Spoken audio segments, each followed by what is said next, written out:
Hey guys, स्वागत है आपका इस नए वीडियो में। आज मैं आपको बताऊंगी जीव विज्ञान की कुछ शाखाएं जो कि बहुत ही इंपॉर्टेंट होते हैं। इससे रिलेटेड बहुत सारे प्रश्न आते हैं और ये जीवन में भी बहुत महत्वपूर्ण विषय रखता है, क्योंकि इससे इस चीज़ का पता होगा तो हमारी चीज़ बहुत बारीकी से समझ पाएंगे। तो वीडियो में अंत तक बने रहने का प्रयास कीजिएगा और अच्छी प्रकार से समझिएगा जो मैं आपको समझाऊंगी। जो लोग पहली बार विजिट कर रहे हैं वो लोग सब्सक्राइब कर दें, ताकि जो भी मैं नए वीडियोस बनाऊंगी उनकी नोटिफिकेशन आप तक सबसे पहले पहुंच जाएगी। तो गाइज, अगर बात करें जीव विज्ञान की कुछ शाखाएं, तो जीव विज्ञान की कुछ शाखाओं से पहले हम जीव विज्ञान जानेंगे। यह विज्ञान की वह शाखा है जिसके अंतर्गत जीवधारियों का अध्ययन करते हैं। किसका? जीवधारियों का अध्ययन करते हैं। हमने जीव विज्ञान समझ लिया। अब हम इसको समझ लेते हैं कि इसको इंग्लिश में बायोलॉजी कहते हैं। बायो का अर्थ है जीवन अर्थात लाइफ, और लोगोस का अर्थ है अध्ययन अर्थात स्टडी। जीवन का अध्ययन ही बायोलॉजी कहलाता है। तो अब हमने जाना कि बायोलॉजी क्या है। अब हम जान लेते हैं जीव विज्ञान शब्द क्या मैटर है। जीव विज्ञान शब्द का प्रयोग सर्वप्रथम लेमार्क, जो कि फ्रांस के निवासी थे, एवं ट्रेविरेनस जर्मनी के निवासी नव वैज्ञानिकों ने 1801 में किया था। यानी जीव विज्ञान शब्द का प्रयोग लेमार्क ट्रेविरेनस ने 1801 ईस्वी में किया था। अब आप जान चुके हो कि जीव विज्ञान क्या है। तो बहुत ही इंपॉर्टेंट प्रश्न आने वाले हैं। आप वीडियो में अंत तक बने रहने का जरूर प्रयास कीजिएगा। स्टेप बाय स्टेप हर चीज़ समझने का प्रयास करते रहिएगा। अब बात करते हैं इसकी ब्रांचेज की। तो ऐसा होता है गाइस, नेचर में हर एक चीज़ अपने आप में एक महत्व रखती है और हर एक क्षेत्र का भाग अलग अलग है। जैसे कल्चर अलग है, अध्ययन अलग है। जैसे किसी मधुमक्खी है तो बहुत छोटी सी, लेकिन उसका अध्ययन बहुत बड़ा है। ऐसे ही जैसे पहला टॉपिक मैं आपकी बात कर रही हूँ, तो इस प्रकार से हर एक चीज़ जगत में पाई जाती है और उसका अध्ययन अत्यंत महत्वपूर्ण होता है। बड़ी रिसर्चेज होती हैं, हर एक चीज़ को बारीकी से समझा जाता है, उसके पॉइंट टू पॉइंट चीज़ को बहुत बारीकी से समझा जाता है, तब उस पे अध्ययन किया जाता है। तो वही मैं आपको बताऊंगी कि ये अध्ययन क्या है, इनमें किन किन चीज़ का अध्ययन किया जाता है। आप बहुत ध्यानपूर्वक समझिएगा और साथ में लिखते भी रहिएगा। इससे आपकी प्रैक्टिस बन जाएगी और आपको हर एक चीज़ एकदम सेट हो जाएगी, कहाँ पे क्या पढ़ना है या कहाँ पे किसका उपयोग होता है। तो बने रहिएगा सेशन में। हम आपको बात करते हैं पहले वाले एपीकल्चर की। गाइज, एपीकल्चर में क्या होता है, यहाँ पे देखिएगा मैंने हिंदी में लिखा हुआ है, मैंने उच्चारण लिखा हुआ है, यहाँ इंग्लिश लिखी हुई है, यहाँ उसका अध्ययन लिखा हुआ है। मतलब ये मैंने इसलिए लिखा ताकि आपको प्रोनाउंसिएशन में दिक्कत ना हो। जैसे बहुत चीज़ें होती हैं जो इंग्लिश में कुछ और लिखी होती हैं, उनको पढ़ा कुछ और जाता है, इसलिए मैंने उच्चारण लिखा हुआ है ताकि आपके प्रोनाउंसिएशन में कोई दिक्कत ना हो। अब पहली वाली बात करते हैं एपीकल्चर की। तो एपीकल्चर क्या है? तो मधुमक्खी पालन का अध्ययन का। इसमें होता है मधुमक्खियाँ पाली जाती हैं। तो ऐसा आप लोग जानते हो कि कहीं मधुमक्खी ने छत्ता लगा लिया, वहीं पे शहद निकलता है। ये तो बहुत ही मतलब पुराना तरीका है।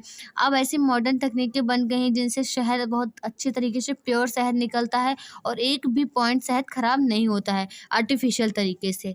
इस प्रकार का इससे ये होता है प्रोफेशनली इन सब चीज़ों का इस्तेमाल करते हैं, इसका व्यापार करते हैं और अच्छी प्रकार से धन अर्जित करते हैं। तो ये एक हिसाब से क्या कहेंगे, एपीकल्चर मधुमक्खी पालन का अध्ययन है। मधुमक्खी पालन कैसे करना है, कब उनमें कौन सी चीज़ का इस्तेमाल करना है, कैसे उनका रख रखाव करना है, सब चीज़ों का अध्ययन एपीकल्चर में करते हैं। तो मैं आशा करती हूँ कि आपको मधुमक्खी वाला समझ में आ गया। अगर आपको मधुमक्खी पालन का संपूर्ण वीडियो चाहिए कि सिर्फ मधुमक्खी पालन का, तो आप कमेंट सेक्शन में हमें बता सकते हैं। मैं आपको फुल वीडियो इस पर डाल दूँगी, आप अच्छे से समझ पाएंगे कि मधुमक्खी पालन कैसे करते हैं, कैसे पुराना मेथड था और कैसे नया मेथड आया है। अब बात करते हैं गाइस सेरीकल्चर की। तो सेरीकल्चर का है रेशम कीट पालन का अध्ययन। गाइस, आप लोग जानते हैं रेशमी कपड़ा बहुत महंगा होता है, तो ये सेरीकल्चर कीट होता है, रेशम कीट होता है, उसे सेरीकल्चर मतलब उसके पालन को सेरीकल्चर कहते हैं। तो इसमें बहुत सारे सिस्टम होते हैं, किस टाइम क्या कौन सा मतलब कीट को कहाँ रखना है, कब उनकी प्रोनिंग करनी है, कब क्या मैटर करना है, सब टोटल डिटेल्स आपको पढ़नी पड़ती है रेशम कीट पालन में। इसका भी वीडियो अगर आपको चाहिए सेरीकल्चर का तो मैं डाल दूंगी, क्योंकि गाइस सिर्फ थोड़ा सा पढ़ लेने से सब कुछ नहीं होता है। आप भी एक उत्सुक होंगे, जैसे जिज्ञासु होंगे कि आपको हर एक चीज़ डिटेल में पता हो कि अगर एपीकल्चर हो या सेरीकल्चर हो, कि अगर अगर पुराना मेथड है तो नया मेथड क्या है, या फिर किस प्रकार से इनकी एक तरह से खेती करना ही समझिए होता है। तो हर चीज़ जाननी पड़ती है। अब बात है गाइस पिसीकल्चर की। तो मत्स्य पालन का अध्ययन। गाइस, आप लोग तो जानते हैं कि मत्स्य पालन होता है, इससे बहुत सारे पैसे भी कमाए जाते हैं। एक हिसाब से खेती की तरह होता है, जैसे हम गन्ना बोते हैं, अन्य फसलों की बुआई करते हैं, उस प्रकार से इन सब चीज़ों की भी मतलब खेती की जाती है। जैसे दुग्ध पालन है, मत्स्य पालन है, ये सब होता है। इन्हें अन्य क्रांति से दुग्ध पालन को सफ़ेद श्वेत क्रांति, मत्स्य पालन को नीली क्रांति कहते हैं। जैसे पिस्सीकल्चर की बात करें तो मत्स्य पालन में ऐसा होता है कि फिशेज़ एक टाइप की नहीं होती हैं, बॉटम फीडर होती हैं, कॉलम फीडर होती हैं, सरफेस फीडर होती हैं। 3 टाइप की फिशेज़ होती हैं, तो बहुत ज़्यादा ध्यान रखना पड़ता है कि कौन-सी बॉटम फीडर। अगर आप ऐसा एक टाइम में एक ही जल में 2 टाइप की मछली डालोगे, 3 टाइप की, जैसे बॉटम और कॉलम और सरफेस, तो जीवित हो जाएँगी। पर अगर एक ही टाइप में आप बॉटम में ही ऐसी कोई भी एंटी मछली एनेमी मछली डाल देते हो, तो वो जो दूसरी वाली मछली उसको खा जाएगी, तो इस प्रकार से आप खेती नहीं कर पाओगे, आपको बहुत सारा लॉस होगा। इसलिए मत्स्य पालन का अध्ययन कैसे करते हैं, ये सब चीज़ें जानकारी बहुत ही महत्वपूर्ण रखती हैं। एक आम आदमी जो प्रोफेशनली इन सब चीज़ों का काम करता है, उसके लिए जो करना चाहता है, उसके लिए भी बहुत ज़्यादा समय-समय पर इसके मतलब कि जागरूकता अभियान भी चलाए जाते हैं कि पिस्सीकल्चर के बारे में बताएँ, कैसे क्या पालन करना, ताकि लोगों को रोज़गार मिल सके। रोज़गार का भी एक महत्वपूर्ण साधन है ये। फिर गाइस बात करते हैं अगले वाले माइक्रोइकोलॉजी की।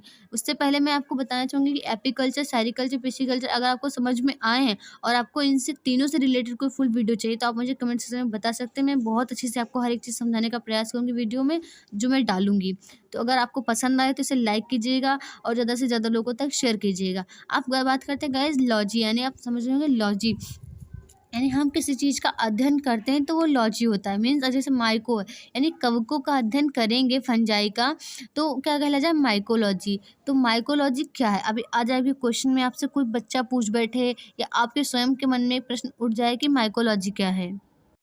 गाइज माइकोलॉजी की अगर बात करें तो कवक प्रजाति का ज्ञान, जिनमें उनकी जैव रासायनिक विशेषताओं का, इन जीव रासायनिक विशेषताओं का भी ध्यान रखना, अनुवांशिक विशेषताएं आदि की एवं मानव के कल्याण हेतु आयुर्विज्ञान हेतु अनुसंधान किया जाता है माइकोलॉजी का। गाइज अब आपको समझ में आ गया कि कवक प्रजाति का ज्ञान क्यों आवश्यक है। जैव रासायनिक विशेषताओं के लिए, अनुवांशिक विशेषताओं के लिए, मानव के कल्याण के लिए माइकोलॉजी का अध्ययन अत्यंत महत्वपूर्ण होता है। मैं आशा करती हूँ कि आपको वीडियो पसंद आ रहा होगा। मैं पूरी कोशिश कर रही हूँ कि आपको हर एक चीज़ डिटेल में समझ में आए। फिर गाइज फाइकोलॉजी, अब आप सोचेंगे फाइकोलॉजी क्या है, तो फाइकोलॉजी को एल्गोलॉजी भी कहते हैं। ये फाइकोलॉजी है शैवालों का अध्ययन, तो इसे एल्गोलॉजी भी कहते हैं। और इनमें एल्गियों का अध्ययन करते हैं। किसका, एल्गीज का अध्ययन करते हैं, जो एक्वेटिक प्लांट्स होते हैं। और हेटेरोजेनस ग्रुप ऑफ चीफी, मतलब ऐसा होता है कि बहुत बड़े ग्रुप होते हैं एक्वेटिक प्लांट के, उनका अध्ययन करते हैं। तो आप समझ पा रहे होंगे कि फाइकोलॉजी क्या है। एल्गीज का अध्ययन, शैवालों का अध्ययन, उनमें भी हर एक चीज़ का ज्ञान होना अति आवश्यक है। आप 11th की अगर उठाओ बुक साइंस की, तो आपको ये सब चीज़ें बहुत डिटेल में पढ़ने को मिलेंगी। और अगर आपको चाहिए तो मैं फुल वीडियोस भी आपके लिए बनाऊंगी। अगर आपको चाहिए, आप मुझे मैसेज कमेंट बॉक्स में कर सकते हो। फिर गाइज बात करते हैं एंथोलॉजी की। एंथोलॉजी का है पुष्पों का अध्ययन। जैसे कि आप जानते हैं कि जैसे मैंने आपको पहले बताया कि खेती होती है, यानी कि फार्मिंग होती है। जैसे मान लीजिए मत्स्य पालन हो गया, रेशम की, मधुमक्खी, इन सबकी खेती होती है। किस लिए होती है, पैसे के लिए होती है, यानी व्यापार के उद्देश्य से होती है। तो गाइज अगर पुष्पों की बात करें तो इनके भी जैसे गन्ना, सरसों की तरह ही इनकी खेती होती है। इनका व्यापार होता है, फूल लगाए जाते हैं, उनका भली प्रकार से लगाने से लेकर उनके हार्वेस्टिंग तक की बातों को ध्यान में रखा जाता है। गाइज जैसे आप गार्डनिंग को ही ले लीजिए। गार्डनिंग अगर आप कर रहे हो या फिर नर्सरी से आप कोई भी प्लांट लाते हो अपने घर पे लगाने के लिए, तो भी आपको हर एक चीज़ का नॉलेज होना चाहिए पुष्पों के बारे में, कि इनको लगा रहे हैं तो कितने टाइम इनकी थोड़ी सी प्रूनिंग करनी है, कब उनकी मिट्टी को सही करना है, कब इनमें खाद डालनी, कब फर्टिलाइज़र का इस्तेमाल करना है, कब कौन कौन सी चीज़ों का इस्तेमाल, कौन जाड़े के प्लांट है, कौन गर्मी के प्लांट है, कौन इंडोर है, कौन आउटडोर है। इन सब चीज़ों का भली प्रकार से ध्यान रखा जाता है। तो एंथोलॉजी अगर आप पढ़ोगे तो आपको इन सब चीज़ों का अच्छे से डिटेल में जानकारी मिल जाएगी। मैं आशा करती हूँ कि आपको वीडियो पसंद आ रहा होगा। फिर गाइज बात करते हैं पोमोलॉजी। ये देखिए क्या है, पोमोलॉजी है। तो पोमोलॉजी की बात करें तो फलों का अध्ययन है। गाइस आप मान लीजिए कि आप कोई फल खरीदने जाते हो, तो आप देखते हो बहुत सारे मात्रा में फल आते, तो ये ऐसे थोड़ी ना आते हैं, इनकी भी खेती होती है। फल लगाए जाते हैं व्यापार के उद्देश्य से। तो जब इनका लगाते हैं, इनकी खेती करते हैं, तो लगाने से उनको उनकी हार्वेस्टिंग तक सब संपूर्ण जानकारी पता होगी, तभी आप एक सफल खेती कर पाओगे। आपको उससे बेनिफिट होगा, वरना आप लॉस में चले जाओगे। गाइस मैं जो ये आपको पढ़ा रही हूँ, इसका उद्देश्य सिर्फ आपको पढ़ना ही नहीं, अपने निजी जीवन में इसका इस्तेमाल करना भी है। अगर आप फलों के बारे में बहुत कुछ जानते हो, तो आप खुद भी अगर चाहो तो इसका प्रोफेशन स्टार्ट कर सकते हो।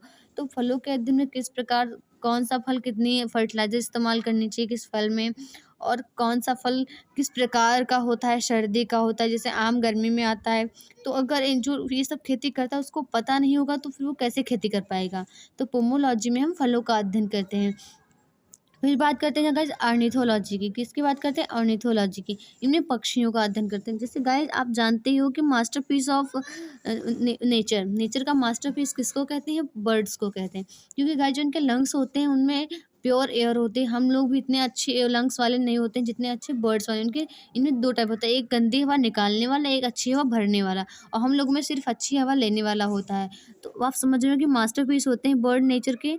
और इनका अध्ययन आप जब करोगे तो आप जान पाओगे कि इनकी पूरी बॉडी स्ट्रक्चर जान पाओगे, इन्हें कौन सी चीज़ें खाते हैं, किस प्रकार की बीट करते हैं, और क्या है, किस ग्रुप में आते हैं। तो आपको संपूर्ण जानकारी ऑर्निथोलॉजी में मिलेगी कि पक्षी के बारे में। मैं आशा करती हूँ कि आपको समझ में आएगा कि ऑर्निथोलॉजी क्या है। फिर गाइस अगर बात करें इक्थियोलॉजी की, तो हमने उस पहले पढ़ा था पिस्सिकल्चर, तो उसमें मत्स्य पालन का अध्ययन है, यानी उसके कल्चर का अध्ययन करना था। लेकिन अब हम बात कर रहे हैं इक्थियोलॉजी की, यानी मछलियों के अध्ययन। अब हम मछलियों का अध्ययन कैसे कर रहे हैं? उनकी बॉडी स्ट्रक्चर, किस प्रकार के उनके फिन्स पाए जाते हैं, क्या-क्या उनमें पार्ट्स होते हैं, क्या-क्या उनमें बीमारियाँ होती हैं, उसका इलाज, ये सब चीज़ें बहुत ध्यान रखनी पड़ती हैं। ये आप तभी ध्यान रख सकते हो, आपको तभी पता हो सकती है जब आप किसी चीज़ का अध्ययन करते हैं। तो आपका ये ऑर्निथोलॉजी हो गया।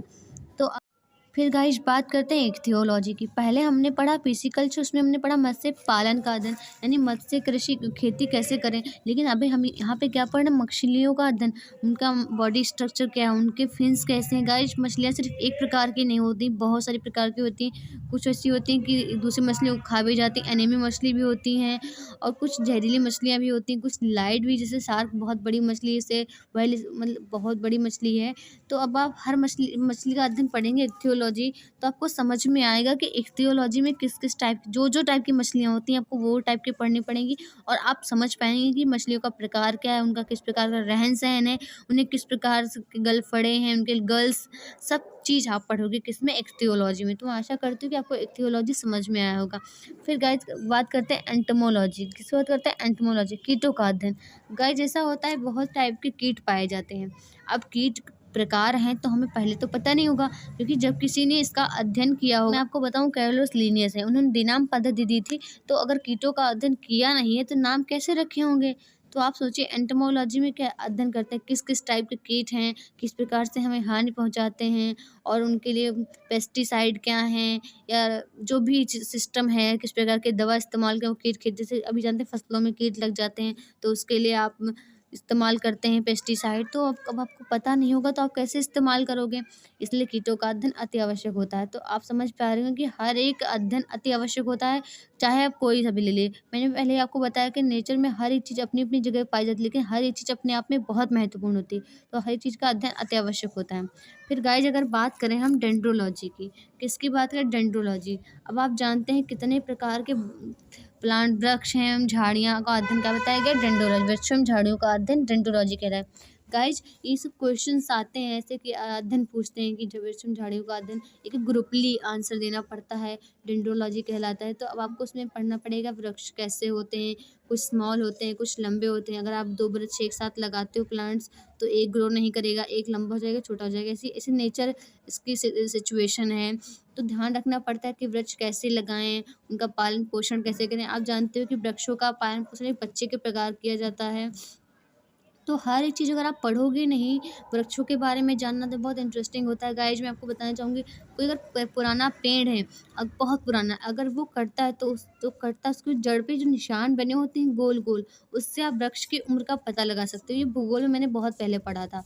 और झाड़ियों का अध्ययन, झाड़ियाँ बहुत प्रकार की होती हैं। किस प्रकार की वो किसी में चिपट जाती हैं, एकदम गाँठ की तरह बन जाती हैं, कुछ हल्की होती हैं, कुछ बहुत हल्की होती हैं। तो किस-किस टाइप की झाड़ियाँ होती हैं, उनका क्या उपयोग है, क्या अनुपयोग है, ये सब आपको डेंड्रोलॉजी में पढ़ना पड़ेगा। तो मैं आशा कर रही हूँ कि आपको वीडियो समझ में आ रहा हो कि मैं क्या समझाने का प्रयास कर रही हूँ। फिर गाइस अगर बात करें ओफियोलॉजी की, किसकी बात करें? ओफियोलॉजी की। ओफियोलॉजी सर्पों का अध्ययन है, स्टडी ऑफ स्नेक। क्या है? स्टडी ऑफ स्नेक क्या है? ओफियोलॉजी। अब आप जानते हो कि सर्प बहुत प्रकार के होते हैं, जहरीले भी होते हैं, बहुत कम नहीं भी जहरीले होते हैं, जैसे कोबरा है, करेत है, और बहुत टाइप के स्नैक पाए जाते हैं। जब आप स्नैक स्टडी करोगे, उनमें देखोगे किस किस टाइप की उनकी बनावट है, उनकी बॉडी स्ट्रक्चर क्या है, उनकी बॉडी पे किस प्रकार के फिट्स पाए जाते हैं, कहाँ पे उनके टीथ होते हैं, टीथ कितने टाइप के होते हैं, और टोटल स्ट्रक्चर उनके दांत कैसे उनका मुड़ा हुआ, जैसे जो स्नैक होते हैं उनमें दांत जैसे आप जानते हो स्टेपलर होता है, उसमें जब खोलो तो उसके कांटे निकलते, वैसे स्नैक में दांत जो होता है वो एकदम मूवेबल होता है, वो मुड़ता है, फिर वो ओपन होता है तब वो निकल के आता है। जैसे आप मान लीजिए ये दांत है, ये बंद है, ये, और स्नैक का मुंह खुला तो ये ऐसे यहाँ पे आ गया। तो ऐसा होता है कि ये मुड़ा हुआ होता है, फिर अचानक से जब सर का मुंह ओपन होता है तो वो दांत निकल आता है। तो इसका अध्ययन करेंगे तभी आप जान पाएंगे। बहुत प्रकार के टीथ होते हैं, इनकी पूंछ में भी बहुत प्रकार के पाए जाते हैं। स्नैक तो बहुत ज़्यादा प्रकार के होते हैं। तो जब आप ओफियोलॉजी पढ़ोगे तो आप सर्पों का अध्ययन जानोगे, और सर्पों का अध्ययन जानोगे वो जहरीले हैं, उनमें जहर किस प्रकार का होता है। गाइस, स्नैक का जहर होता है, अगर आप उसे सुखा लो और चाहे जब भी उसे आप वाटर में घोलोगे, उसका जहर उतना ही मतलब भयानक होगा। ये नहीं कि उसका जहर की वैल्यू मतलब क्वांटिटी या फिर आप कुछ भी बोलो कम पड़ जाए, ऐसा कुछ नहीं होता है। तो अगर आप ओफियोलॉजी पढ़ोगे तो आप ये सब चीज़ें जान पाओगे। फिर गाइस बात करते हैं सौरोलॉजी की। आप लिजार्ड्स को तो जानती हो, इन्हें छिपकलियों का अध्ययन को क्या कहते हैं? सौरोलॉजी। गाइस, छिपकलियाँ दीवार में चिपकती, उनकी पूँछ कट जाती, फिर भी वो नई पूँछ जमाती है। तो अब जानोगे कि छिपकलियाँ किस प्रकार से रहती हैं, किस ग्रुप से बिलोंग करती हैं, या उनका ग्रुप क्या है। टोटल चीज़ें आप छिपकलियों के बारे में पढ़ोगे, उनकी जीभ कैसी कैसी होती है, किस प्रकार से छिपकलियों रहती हैं, जाड़े में छिप जाती हैं, गर्मी में उनकी कैसी ऑस्मो रेगुलेशन उसमें उनमें कैसा होता है, सब चीज़ जब जानोगे। जब तक ऑस्मो रेगुलेशन समझोगे नहीं, जब तक कैसे जानोगे कि छिपकलियाँ जाड़े में अंदर क्यों हो जाती हैं, क्योंकि वो इतने टेम्परेचर को सहन नहीं कर पाती हैं। तो जब सौरोलॉजी पढ़ोगे तब छिपकलियों के अध्ययन को आप समझ जाओगे।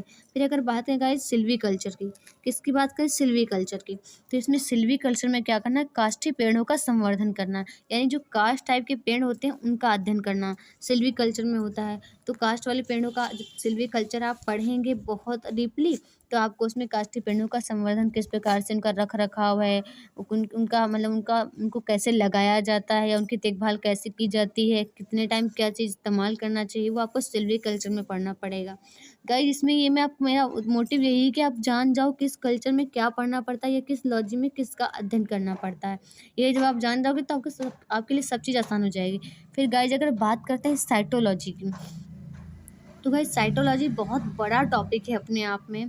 तो साइटोलॉजी क्या है? सेल्स का अध्ययन साइटोलॉजी कहलाता है। ये आपके जीव विज्ञान बायोलॉजी में तो आपको पढ़ना ही पड़ेगा, पता भी होना चाहिए कि साइटोलॉजी क्या हर स्टूडेंट के लिए इंपॉर्टेंट होता है।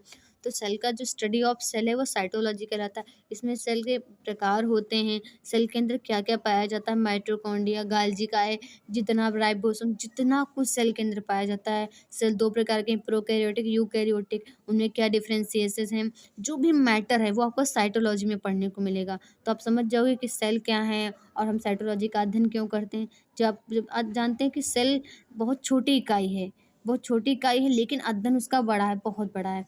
फिर गाइस फिर बात करेंगे आर्कियोलॉजी की, यानी पुरातत्व संबंधी अध्ययन। गाइस अगर हम बात करें आर्कियोलॉजी की, तो आर्कियोलॉजी क्या यानी पुरातत्व संबंधी अध्ययन है क्या आखिर? तो भौतिक अवशेषों के माध्यम से प्राचीन और हाल के मानव के अतीत का अध्ययन, यानी जो प्राचीन का मानव था और वर्तमान में जो मानव है उसके अतीत का अध्ययन करना। पुरातत्वविद मिलियन वर्ष पुराने जीवाश्मों का अध्ययन कर सकते हैं, यानी जो फॉसिल्स होते हैं वो मिलियन वर्ष पूर्व भी हो तब भी उनका अध्ययन आर्कियोलॉजी। जैसे गाइस यहाँ पे आर्कियोलॉजी लिखा है, तो जो आर्कियोलॉजी का अध्ययन करते हैं उन्हें आर्कियोलॉजिस्ट कहते हैं। तो अब आप समझ पाएंगे पुरातत्व होता क्या नहीं। भौतिक अवशेषों के माध्यम से, यानी जो भौतिक अवशेष होते हैं उनके माध्यम से प्राचीन और हाल के मानव के मध्य अतीत का, यानी प्राचीन का जो बहुत अतीत बीत चुका उसका अध्ययन करना है। पुरातत्वविद मिलियन वर्ष पुराने जीवाश्मों का अध्ययन कर सकते हैं, या वे वर्तमान से 20वीं सदी की इमारतों का अध्ययन कर सकते हैं, यानी इस समय है और 20वीं सदी की इमारत का भी अध्ययन कर सकते हैं। कौन? आर्कियोलॉजिस्ट। पुरातत्व मानव संस्कृति की व्यापक और व्यापक समझ की खोज में अतीत के भौतिक अवशेषों का विश्लेषण करता है। मैं आपको फिर से लाइन समझाना चाहूँगी। जो पुरातत्व मानव संस्कृति की व्यापक और व्यापक समझ की खोज में, यानी संस्कृत की व्यापक और व्यापक समझ की खोज में अतीत के भौतिक अवशेषों का विश्लेषण करता है। कौन?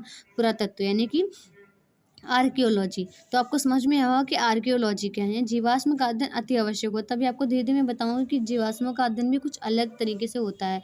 तो आपको समझ में आया कि आर्कियोलॉजी क्या है। आर्कियोलॉजी का जो अध्ययन करते हैं वो आर्कियोलॉजिस्ट कहलाते हैं। फिर गाइस बात करते हैं हिस्टोलॉजी। अब आप सोच रहे होंगे हिस्टोलॉजी मतलब हिस्ट्री है, ऐसा कुछ भी नहीं है। हिस्टोलॉजी होता है ऊतकों का, टिश्यूज़ का अध्ययन, स्टडी ऑफ टिश्यूज़। क्या है? Study of tissues. तो ये क्या कहलाता है? हिस्टोलॉजी। गाइज अगर हम एक लाइन में बात करें कि हम हिस्टोलॉजी कैसे समझ सकते हैं, तो अंगों के भीतर ऊतकों की संरचना, यानी अंगों के भीतर टिश्यूज़ की स्ट्रक्चर तथा उनके विन्यास, अरेंजमेंट के अध्ययन को क्या कहते हैं? हिस्टोलॉजी। मैं आपको फिर समझा दूं, जो हमारे ऑर्गन्स होते हैं उनके अंदर यानी आप समझ सकते हो ऑर्गन्स अंडर टिश्यूज जो होते हैं उनका स्ट्रक्चर कैसा है, उनका अरेंजमेंट कैसा है, इस अध्ययन को क्या कहते हैं? हिस्टोलॉजी। और अब बात करते हैं गाइज पैलेंटोलॉजी की। पैलियोंटोलॉजी मतलब क्या है? तो अभी मैंने आपको पहले वाले आर्कियोलॉजी में थोड़ा सा मेंशन किया था कि जीवाश्म वाली बात। तो गाइज इसमें होता है जीवाश्म का अध्ययन। गाइस जब एरा बदलता है तो कुछ चीज़ें होती हैं कि जहाँ की तहाँ दबी रह जाती हैं, इनमें कोई विच्छेदन नहीं होता है, वहाँ कोई बैक्टीरिया या कुछ भी नहीं होता है, वो जहाँ की तहाँ वहीं पर दबी। आप देखते हो पुरानी पुरानी इमारतें हैं, अगर वो वहीं पर ढह गई हैं और उसके नीचे कोई भी चीज़ दब गई है, चाहे वो प्लांट है या फिर कोई एनिमल या कुछ भी है, तो अगर वैसा की वैसा ही दब गया है, तो अगर वो वर्षों बाद अगर फिर से उसका उसका अध्ययन करेंगे जो पैलेंटोलॉजिस्ट होते हैं, तो उनमें आप समझ पाएंगे कि वो क्या बन जाते हैं? जीवाश्म बन जाते हैं, फॉसिल्स बन जाते हैं। तो उनका अध्ययन करने पे ये पता लगाएंगे कि ये किस एरा के हैं या फिर क्या उसमें हुआ था जिस कारण से ये इस प्रकार की स्थिति में पाए गए। तो वो फॉसिल्स होते हैं। फॉसिल्स क्या होते हैं मैं आपको बताती हूँ। गाइज अगर हम डेफिनेशन की बात करें फॉसिल्स की, तो ये होती है पृथ्वी पर किसी समय जीवित रहने वाले, मैंने आपको बताया नहीं, पृथ्वी पर किसी समय जीवित रहने वाले अति प्राचीन सजीवों के परिरक्षित अवशेषों या उनके द्वारा चट्टानों में छोड़ी गई छापों को जो पृथ्वी की सतह या चट्टानों की परतों में सुरक्षित पाए जाते हैं, उन्हें जीवाश्म कहते हैं। जैसे आप जीवाश्म से कार्बनिक विकास का प्रत्यक्ष प्रमाण मिलता है, यानी कि उस समय की स्थिति का पूर्ण पता चल जाता है कैसी थी। फिर गाइज बात करते हैं न्यूरोलॉजी की, यानी तंत्र का अध्ययन क्या कहलाता है? न्यूरोलॉजिस्ट। ये न्यूरोलॉजी और न्यूरोलॉजी का जो अध्ययन करते हैं उन्हें क्या कहते हैं? न्यूरोलॉजिस्ट। ये तो आप जानते हैं क्योंकि डॉक्टर की एक लाइन होती है, न्यूरो सर्जन बोलते हैं। तो यानी आप पूरे बॉडी स्ट्रक्चर में तंत्रिका तंत्र होता है, जिससे हमें करंट लगता है, कोई चीज़ तुरंत हमारे शरीर तीक्ष्ण प्रभाव देता है कि हमें पता चलता है कि क्या हमें करंट लगा है, चोट लगी है। जो भी अंदर क्रियाएं चलती हैं वो तंत्रिका तंत्र के माध्यम से चलती हैं। तो न्यूरोलॉजी का जब अध्ययन करेंगे तो आपको बॉडी की तंत्रिका तंत्र, हम एनिमल में जितने भी टाइप्स हो जाते हैं सब टाइप्स में अलग अलग होती हैं अध्ययन। जैसे मानव में अलग है, किसी किसी और मतलब कॉर्डेटा प्राणी में अलग है। तो अब आप बात करते हैं गाइस एम्ब्रियोलॉजी। तो मैं आपको समझाऊंगी एम्ब्रियोलॉजी क्या है। गाइस एम्ब्रियोलॉजी की बात करें तो इसके अंतर्गत पादपों एवं जंतुओं में भ्रूण विकास से संबंधित अंगों, उनकी रचना और कार्य का अध्ययन किया जाता है। यानी जो हमारा फीटस होता है उसका विकास से संबंधित अंगों यानी ऑर्गन्स, उसका स्ट्रक्चर और उसके फंक्शनल चीज़ों का अध्ययन करते हैं। किसके? पादपों और जंतुओं यानी प्लांट और एनिमल दोनों का। तो दोनों में एम्ब्रियोलॉजी होती है और दोनों में इन सब चीज़ों का अध्ययन करना पड़ता है। किस प्रकार से किस में स्ट्रक्चर बना हुआ है, उनके ऑर्गन्स कैसे हैं, उनका फंक्शनल मैटर क्या है, ये सब पढ़ते हैं। गाइज बात करें अगर इकोलॉजी की, ये भी बहुत इंपॉर्टेंट टॉपिक है, छोटा नहीं बहुत बड़ा है। तो जीवधारियों और पर्यावरण के बीच पारस्परिक संबंधों का अध्ययन क्या कहलाता है? इकोलॉजी। यानी जो हमारे एनिमल्स हैं या एनवायरनमेंट के मध्य जो भी एकदम रिलेशन है कि हाँ संतुलन बना हुआ है। जैसे आप जानते हो कि जो मानव होता है वो घरों में रहता है और पर्यावरण में मतलब जैसे जंगल में जीव जानवर रहते हैं, तो उनके बीच एक परस्पर रिलेशनशिप बना हुआ कि वो वहाँ रहेंगे और आदमी घर में रहेंगे। तो ये अध्ययन ही है पर्यावरण का, तो इकोलॉजी कहलाता है। फिर बात करते हैं गाइस जेनेटिक्स की। तो जेनेटिक्स भी बहुत बड़ा टॉपिक है बायोलॉजी में। ये जो मैंने नीचे लिखे हैं ये छोटे टॉपिक्स नहीं हैं। तो जेनेटिक्स क्या है? जीवों के आनुवंशिक लक्षणों के पीढ़ी दर पीढ़ी हस्तांतरण को, यानी जो गाइस हेरिडेटरी प्राणी है, मतलब अनुवांशिक जो हेरिडेटरी सिम्पटम्स हैं जीवों के, उनको पीढ़ी दर पीढ़ी हस्तांतरण, अनुवंशिकता की प्रक्रिया यानी हेरिडेशन का अध्ययन। गाइस जेनेटिक्स में आप मेंडल के रूल्स तो पढ़े ही होंगे, वो बहुत इंपॉर्टेंट था। मटर के पौधे पे अध्ययन किया था। तो आप जेनेटिक्स पढ़ोगे तो आप सब कुछ जानोगे क्या क्या होता है। जेनेटिक्स आप समझ गए होंगे। जेनेटिक्स बहुत बड़ा टॉपिक है और इसे थोड़ी सी बातों में नहीं समझाया जा सकता है। अगर आपको फुल वीडियो चाहिए तो आप मुझे कमेंट सेक्शन में बोल सकते हो, जिसका भी चाहिए, जहाँ पे जो चीज़ें मैंने आपको समझाई उनका फुल वीडियो चाहिए तो मैं आपको डिटेल में समझाऊंगी हर चीज़। फिर बात बात करते हैं गाइस हॉर्टिकल्चर की। जैसे हमने अभी पढ़ा था अलग-अलग तरीके से फलों, फूलों की अध्ययन, लेकिन यहाँ पे हॉर्टिकल्चर में क्या करना, फल व साग-सब्जी उगाने, बाग लगाने एवं पादपों के संवर्धन आदि का अध्ययन। गाइस जो नर्सरी लगाते हैं वो हॉर्टिकल्चर करते हैं। समझ लीजिए उनमें फल, साग-सब्जी हर एक चीज़ की वो जानकारी रखते हैं, किस प्रकार से किस टाइम कौन सी सब्ज़ी लगानी है ताकि वो उपज के उनको फ़ायदा करे, लॉस वाली चीज़ें वो नहीं लगा अगर जो लोग अध्ययन नहीं किए होते हैं या फिर जिनको डिटेल में जानकारी पता नहीं होती है, उनको लॉस होता है, जिनको डिटेल में पता होता है उनको बेनिफिट ही होता है। तो फल व साग-सब्ज़ी कब उगाने हैं, बाग कब लगानी है और पादपों का संवर्धन किस टाइम करना है, ये सब डिटेल में जानकारी हॉर्टिकल्चर से मिलती है। तो मैं आशा कर रही हूँ कि आपको वीडियो पसंद आया होगा, अगर आया है तो इसे लाइक कीजिएगा एंड शेयर कीजिएगा और अगर जिन लोगों ने सब्सक्राइब नहीं किया है, सब्सक्राइब कर लें। Thank you so much. जय हिंद, जय भारत। मिलते हैं अगले वीडियो में। अगर आपको पसंद आया है तो मुझे कमेंट्स में ज़रूर बताएँ। जो चीज़ आपको समझ में नहीं आया मैं दोबारा बताने का प्रयास करूँगी। तब मिलते हैं अगले वीडियो में।